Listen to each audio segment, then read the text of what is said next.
This is a very important hearing. I appreciate the testimony of all the witnesses here today.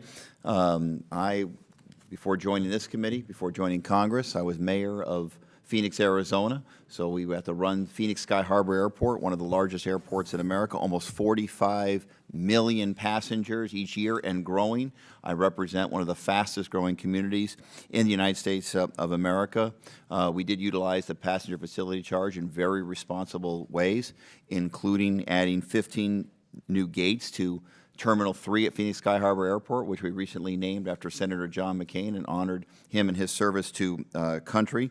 We did fund a people mover system that will take thousands and thousands of cars away from the airport and make it the passenger experience so much more efficient and pleasant to be able to come to and from the airport by getting those buses and cars off the road and allow the people mover system to deliver thousands of people each day to our car rental facility. In the past, we've used the PFC for runway security improvements, community noise reduction program, and yet, despite the proper use of that, we're not keeping up with demand. We're not even keeping up close to demand. We've got 1.75 million in infrastructure needs just at that airport.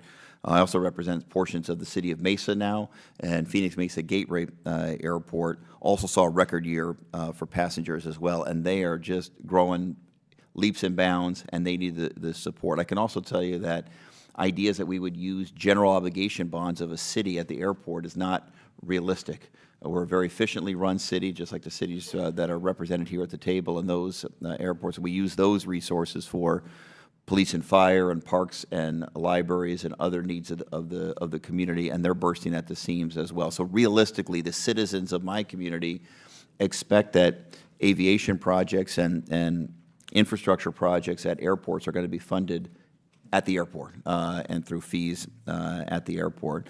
And I was struck during the initial testimony about the seemingly difference between Ms. Barnes, the representative of the U.S. Travel Association, and Mr. Christie, the CEO of Spirit Airlines, about whether or not looking at this PFC and increasing the cap, giving the opportunity for local airports or local governments to make their own decision about whether to raise them or not, whether that would result in an increase in air travel or a decrease in air travel. It seemed like there was a polite disagreement, and I want to understand the difference. And Mr. Christie in particular, I don't know if that was just under the unique model of Spirit Airlines, or are you disagreeing with Ms. Barnes that this would result in an overall decrease in travel in domestic airlines?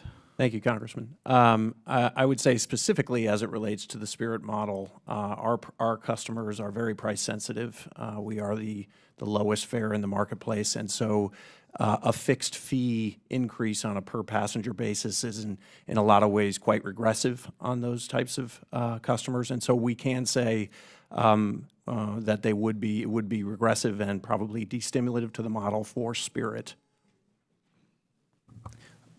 So therefore, you're not disagreeing, I guess, with Ms. Barnes, who's making the case that given this option to cities and airports around the country to utilize this money for infrastructure spending, important infrastructure spending across the country, would result in an overall increase in air travel in America.